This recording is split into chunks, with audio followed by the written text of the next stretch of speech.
We'll find the equation of a line given 2 points, then use it to find a y value. Here's the problem. A line passes through 2, 7, and 5, 16. Find its equation and use it to find y when x equals 10.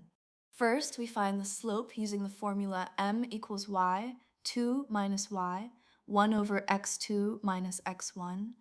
Plugging in the points gives 16 minus 7 over 5 minus 2 equals 9 over 3 equals 3. Now we use the slope-intercept form, y equals mx plus b, and substitute 1 point to find b. Substituting 2, 7 gives 7 equals 3 times 2 plus b, so 7 equals 6 plus b, so b equals 1. Thus the equation is y equals 3x plus 1.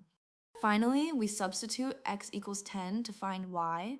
E equals 3 times 10 plus 1 equals 30 plus 1 equals 31.